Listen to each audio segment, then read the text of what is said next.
Pernah gak sih ngebayangin di saat keluarga lagi bahagia, lagi harmonis, terus tiba-tiba berubah 180 derajat karena hal-hal aneh yang janggal dan gak bisa diterima oleh akal sehat. Gue bakalan ngangkat kasus paling mengerikan yang pernah terjadi dalam sejarah Inggris, yaitu kasusnya Michael Taylor dan keluarganya. Kira-kira apa yang terjadi dengan keluarga mereka? Gak usah banyak basa-basi, langsung aja kita bahas.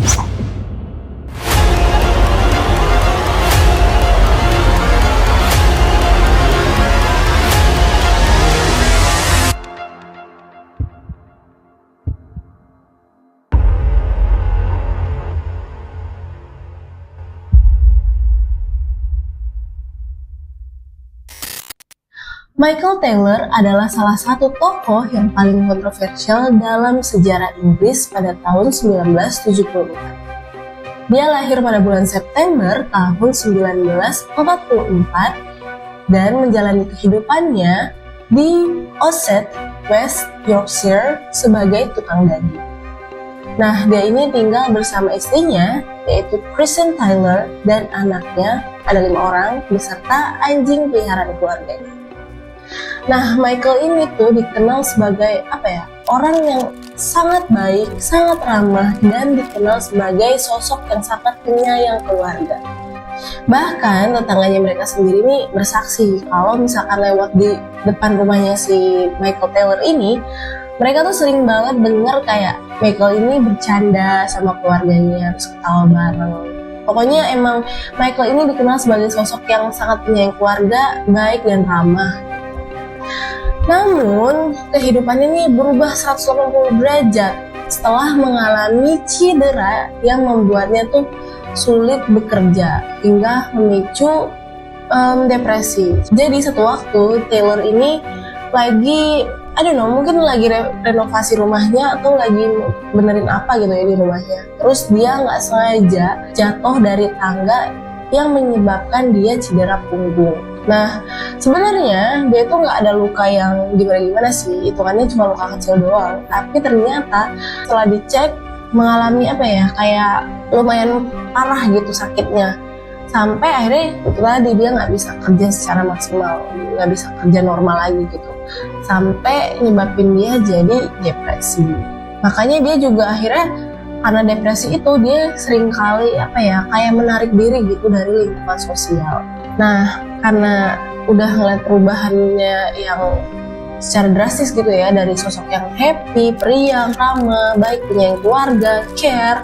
Terus setelah kejadian itu dia jadi berubah jadi pendiam, terus dia juga jadi lebih sensitif, terus juga lebih sering menarik dirinya dari lingkungan sosial. Itu keluarganya jadi lumayan khawatir gitu ya sama keadaannya si Taylor ini. Nah, memang diketahui keluarganya Taylor ini emang gak terlalu religius ya. Sampai akhirnya atas saran seorang teman mereka nih, mereka akhirnya mulai menghadiri suatu kelompok yang namanya Gilbert Christian Fellowship untuk mencari solusi spiritual atas masalahnya Michael. Mungkin ya karena temennya ini selalu ngamatin keluarganya Taylor, karena mereka itu orang religius kali ya. Makanya si Taylor nih jadi sering sedih, depresi, dan mengalami kesulitan-kesulitan gitu. Jadi dia nyaranin buat Taylor dan istrinya tuh datang ke sebuah kelompok namanya Gilbert Christian Fellowship supaya Taylor jadi lebih baik. Karena ya ujung-ujungnya kalau misalkan kita lebih mendekatkan diri pada Tuhan gitu ya, meningkatkan spiritualitas kita, kehidupan kita dipercaya bisa lebih baik. Nah, Gilbert Christian Fellowship ini emang dia tuh kelompok kecil yang emang tujuannya buat ngasih spiritualitas support gitu, spirit support gitu. Jadi bisa melakukan penyembuhan tapi melalui iman. Nah, buat yang belum tahu, Gilbert Christian Fellowship ini adalah sebuah kelompok evangelis kecil yang aktif di Yorkshire, Inggris pada tahun 1970-an. Nah, kelompok ini itu menganut ajaran dan praktik Kristen karismatik. Dia tuh kayak kalau misalnya ada orang yang datang sana, ya mereka saling ngasih kayak spiritual support gitu. Jadi melakukan penyembuhan melalui iman. Pokoknya tujuan mereka ini lebih ke membantu anggotanya untuk lebih dekat kepada Tuhan melalui metode spiritual yang intens. Nah, di kelompok ini tuh juga sebenarnya ada leadernya ya. Leadernya ini yang biasa mimpin doa atau yang biasa berkhotbah gitu. Nah, leader ini namanya Mary. Pada saat itu dia masih berumur 21 tahun. Jadi Mary ini emang yang biasa mimpin doa mereka ya, yang suka berkhotbah juga gitu. Nah, emang Mary ini juga dikenal sebagai sosok yang sangat karismatik, energik, sangat ramah, sangat welcome lah pokoknya buat anggota-anggota baru. Dan dia tuh bisa banget ngerangkul semua anggotanya. Makanya anggotanya juga ngerasa apa ya, kayak ngerasa saling memiliki satu sama lain gitu loh, kayak nggak pernah kehilangan spiritual support. Michael yang awalnya datang karena dia ingin mendekatkan diri pada Tuhan dan lebih mendalami agama, justru malah tertarik nih sama Mary ini. Dia jadi makin sering datang ke gereja, intens ikut kegiatan-kegiatan di October Christian Fellowship ini, karena dia ngelihat si Mary ini sebagai sosok yang sangat sangat lembut gitu. Kayak yang tadi gue jelasin, emang Mary ini dikenal sebagai sosok yang baik, terus karismatik, energi. Makanya si Michael ini jadi tertarik sama pembawaannya Mary. Tapi lama-lama perasaan tertarik itu tadi berubah jadi obsesi, karena Michael ternyata malah jadi jatuh cinta sama Mary. Nah, Michael sendiri tuh ngerasa kalau dia jadi lebih baik saat ikut dalam kelompok tersebut, apalagi saat dia lagi bareng-bareng sama si Mary ini. Sementara kalau dia udah balik ke rumahnya ini, mulai deh dia kayak jadi orang yang depresi, gampang sedih, terus mulai sensitif dan sering melampiaskan rasa marahnya itu ke istrinya. Sampai akhirnya karena sering berdekatan ya ketemu sama Mary, Michael ini jadi semakin jarang di rumah karena dia selalu ikut kegiatan fellowship ini supaya bareng-bareng terus sama Mary. Dan karena udah terlanjur curiga gitu ya, akhirnya si Kristen ini ngebuntutin suaminya nih pergi ke gereja. Sampai di sana dia ngeliat emang suaminya ini ya seperti biasa ya, lagi ngumpul sama kelompoknya gitu. Terus dia juga kayak udah nggak kebanyakan mikir lagi, langsung buru-buru masuk dan menghampiri Taylor. Di situ dia udah mulai marah-marah, membabi buta, menuduh Taylor memiliki hubungan spesial dengan Mary. Di situ dia juga minta validasi Taylor gitu, kalau misalkan emang dia tuh beneran selingkuh sama Mary di depan teman-teman kelompoknya itu. Nah, anehnya Taylor gak bereaksi apa-apa nih sama kedatangan istrinya, tapi dia berdiri terus dia langsung menatap ke arah Mary yang ada di tempat lain gitu ya. Pas Mary juga ngeliat dia, kayak mereka lagi eye contact gitu, Mary langsung berteriak kaget karena dia ngeliat si Taylor ini kayak bukan Taylor gitu, kayak sosok lain yang mengerikan dengan mata yang sangat menakutkan gitu. Setelah kejadian itu, orang-orang yang ada di situ mungkin heran, tapi yang lebih herannya lagi nih, ngelihat reaksinya si Taylor, dimana Taylor ini seperti seperti mengeluarkan suara-suara yang gak jelas dan gak tahu artinya dengan gestur badan yang seperti ingin menyerang Mary. Sampai benar akhirnya dia berlari ke arah Mary dan ingin menyerang Mary. Tapi untungnya di situ sekitar 15 orang berusaha untuk menahan Taylor supaya dia nggak menyerang Mary gitu. Nah, di saat orang-orang ini berusaha loncat dan menahan Michael justru masih berusaha untuk bangun dan melepas tangan-tangan orang yang menahannya sambil berteriak dan membentak Mary. Dan aneh lagi, tiba-tiba Mary juga kayak mengeluarkan kayak bersuara, I don't know, mungkin dia lagi berdoa tapi dalam bahasa yang nggak dimengerti gitu. Nah, di saat itu pun orang-orang di situ juga pada berdoa ya, sampai akhirnya selang sejam Michael collapse, nggak sadarkan diri. Nggak lama Michael ini bangun lagi nih dengan keadaan panik dan bingung. Dia kayak orang, apa sih yang baru terjadi? Dia benar-benar nggak tahu apa-apa dan nggak tahu apa yang baru aja terjadi terhadap dirinya. Dia sama sekali nggak ingat apapun, dan di situ semua orang udah kayak ngerasa janggal. Sampai akhirnya Mary memberitahu Michael dan Christine kalau dia percaya Michael ini telah dirasuki oleh entitas atau roh jahat dan harus segera dilakukan eksorsis. Terus Mary akhirnya menghubungi Anglican Church of England untuk meminta dilakukan exorcism terhadap Taylor. Nah, setelah pihak gereja mengetahui kronologi ceritanya nih, jadi memang pihak gereja ini udah tahu apa yang terjadi sama Taylor, mereka langsung menyetujui untuk melakukan exorcism. Sampai keesokan harinya, gereja mengirim 2 orang exorcist terbaik mereka, yaitu Pendeta Raymond Smith dan Pastor Peter Vincent. Nah, keesokan harinya, Raymond dan Peter ini datang ke kediamannya Michael untuk mengobservasi dulu nih apa yang terjadi sama Michael. Terus dengan sangat cepat mereka menyimpulkan bahwa memang benar nih Michael ini benar-benar dirasuki oleh entitas atau roh jahat. Dan mereka kasih tahu juga nih ke Michael dan istrinya kalau satu-satunya cara yang bisa dilakukan itu yaitu hanya dengan melakukan exorcism atau pengusiran setan. Setelah mendengarkan para exorcist, Pastor Vincent dan Pendeta Raymond, Michael dan istrinya pun setuju untuk dilakukan exorcism. At this point, they just completely unsure ya what to do. They just going along for the ride. Jadi ya udah, mereka juga pasrah ya mau ngapain lagi. Mereka nggak bisa apa-apa juga. Jadi ya udah, akhirnya mereka nyetujuin buat dilakukan exorcism buat nyembuhin Michael. Nah, akhirnya pada tanggal 5 Oktober tahun 1974, Michael ditemani istrinya dan kelompok Gober Christian Fellowship tadi beserta Pastor Peter dan Pendeta Raymond akhirnya tiba di gereja Saint Thomas di Gober sekitar tengah malam. Nah, setelah mereka berdoa bersama, kedua pemimpin gereja tersebut langsung melakukan ritual eksorsisme terhadap Michael Taylor.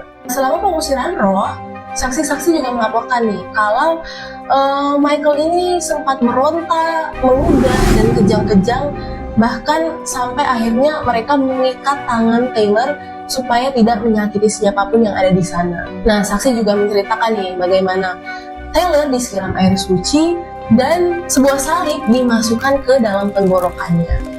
Nah, selama proses itu, Michael juga terlihat melakukan gerakan-gerakan aneh seperti memutar tubuhnya dengan cara yang sangat mengerikan. Setelah 8 jam berlangsung, Pastor Peter dan Pendeta Raymond memutuskan untuk menghentikan proses tersebut karena ya mereka udah sangat kelelahan ya. Bayangin aja melakukan pengusiran setan selama 8 jam.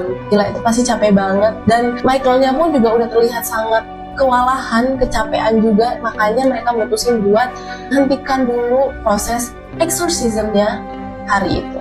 Saking kewalahannya nih, si Michael ini juga sampai nggak sadarkan diri. And at this point, mereka menyatakan kalau ada 40 roh jahat yang berada di dalam tubuh Michael. Dan mereka juga mengklaim nih kalau mereka itu udah hampir berhasil karena saat itu mereka udah ngeluarin sekitar 37 roh jahat atau iblis dari tubuh Michael Taylor. Artinya masih ada 3 roh jahat lagi yang masih berada di dalam tubuh Michael. Tapi mereka tuh berencana buat melakukan exorcism lagi di keesokan harinya karena waktu itu juga udah nggak memungkinkan ya karena sama-sama udah pada kewalahan, udah sama-sama kelelahan sampai si Michaelnya pun udah nggak sadarkan diri lagi. Jadi ya udah, we can do it right now karena we're too tired, you're too exhausted. Jadi ya udah, akhirnya dia nyuruh si Michael buat pulang dan beristirahat sampai besok mereka akan melanjutkan proses exorcism lagi. Jadi dia berusaha juga nenangin Kristen dan Taylor supaya mereka ya udah tenang aja, besok kita lanjutin lagi dan kita selesai semuanya and you'll be fine. Nah, setelah melewati ordeals atau cobaan yang sangat berat ya dan melelahkan pastinya, Michael dan Kristen ini tiba di rumah mereka sekitar pukul 8 pagi pada tanggal 6 Oktober tahun 74. Berarti ini keesokan harinya ya, setelah proses exorcism yang pertama. Nah, ini gongnya sih, gila. Hanya selang 2 jam, Michael dengan brutal menyerang dan membunuh istrinya, Kristen Taylor. Dibunuh oleh suaminya sendiri dengan tangan kosong. Nah, menurut laporan polisi nih, si Michael ini dengan cara merobek mata dan lidahnya dengan tangan kosong, mengoyak kulit dan tengkoraknya, dan meninggalkan rumah yang penuh dengan darah. Gak cuma itu, Michael Taylor juga menyerang, mencekik, dan bahkan membunuh anjing peliharaannya. stressful banget sih. Jadi kalau kalian ingat nih pembahasan sebelumnya yang gue jelasin, kalau ternyata di dalam tubuhnya Michael ini ada 40 iblis dan sudah berhasil dikeluarin itu sekitar 37 iblis. Nah, 37 iblis ini menurut si exorcist Pastor Peter dan Pendeta Raymond, 37 roh ini yang berhasil keluar itu adalah roh-roh yang melambangkan hasrat seksual, terus juga yang berhubungan dengan binatang dan incest. Nah, yang sisanya ini, 3 ini, kan tadi 37 ya yang udah berhasil keluar, berarti masih ada sisa 3 roh lagi di dalam tubuhnya Michael Taylor. Ini adalah roh-roh yang sifatnya adalah kekerasan, pembunuhan, dan kegilaan. Dan 3 ini belum sempat keluar dari tubuh Michael, tapi dia udah keburu pulang duluan, dan hanya selang 2 jam Taylor bisa membunuh istrinya, dan entah ini istrinya sudah meninggal atau masih dalam proses meninggal, dia bisa melakukan tindakan-tindakan yang di luar akal sehat manusia. Dengan tangan kosongnya dia bisa membunuh istrinya secara brutal. Gila. Nah, jadi nih ada POV lain dari tetangganya Michael Taylor, dimana saat kejadian tetangganya ini tuh kayak ngedengar suara orang teriak-teriak gitu. Terus dia langsung lihat dari jendela. Nah, dari jendela itu dia melihat Taylor lagi berada di jalan dengan keadaan atau telanjang dengan lumuran darah di tubuhnya. Melihat kejadian itu, tetangganya tuh udah pasti shock dong, dan akhirnya dia langsung nelfon polisi. Nah, saat polisi datang, polisi ini juga nemuin Taylor dalam kondisi yang sedang di jalan sambil berlumuran darah di tubuhnya. Terus kayak polisi juga berusaha nanya nih ke Taylor, kayak nama kamu siapa, kamu tinggal di mana. Dan Taylornya ini tuh kayak yang shock juga gitu loh, tiba-tiba kayak sadar, dan dia juga masih kebingungan nih apa yang terjadi. Nah, saat polisi datang nih, Taylor ini juga langsung sadar, terus dia juga malah kebingungan, heran karena dia nggak tahu apa yang sedang terjadi, bahkan dia juga nggak tahu apa yang sedang terjadi pada dirinya, apa yang udah dia lakukan terhadap istrinya, dia sama sekali nggak tahu dan nggak sadar. Terus kayak beberapa orang polisi kan akhirnya masuk ke rumahnya Taylor, dan setelah nanyain Taylor tadi, akhirnya polisi itu masuk ke dalam rumahnya, dan ya mereka menemukan istrinya dalam keadaan yang sangat mengerikan. Nah, setelah penangkapannya, akhirnya Michael ini diadili atas serangan brutal dan pembunuhan terhadap istrinya. Tapi nih, tim pembelanya Michael mengajukan pembelaan dengan menjelaskan kalau Michael ini sebenarnya mengalami gangguan jiwa dan kondisi mentalnya itu sedang rapuh, yang semakin diperburuk dengan proses exorcism yang sempat dijalani tadi, dan membuatnya semakin tertekan hingga melakukan tindakan kejam tersebut. Nah, dalam persidangan Michael ini, penuntut dan pembelanya Michael justru malah menyalahkan Anglican Church of England dan Mary juga beserta kelompok doanya, karena secara gamblang gitu ya, meyakinkan si Michael ini kalau dia beneran kerasukan setan gitu, yang menyebabkan dia akhirnya berbuat kasar dan membunuh istrinya. Nah, akhirnya Michael dibebaskan dari tuduhan dan menghabiskan waktunya selama 2 tahun di rumah sakit Broadmoor, dan ia menerima perawatan psikiatris. Setelah itu, ia menghabiskan lagi waktunya 2 tahun di Bradford Royal Infirmary dan kemudian dibebaskan. Jadi begitu ya kira-kira konspirasi yang menurut gue dark banget, mengerikan banget, dan kayak mind-blowing. Kalau kalian punya pengalaman atau kasus yang mau banget kita bahas soal hal-hal yang penuh misteri, thrill gitu ya, please share di kolom komentar. So, stay curious, stay brave, and see you in the next Dark Tale. Bye-bye.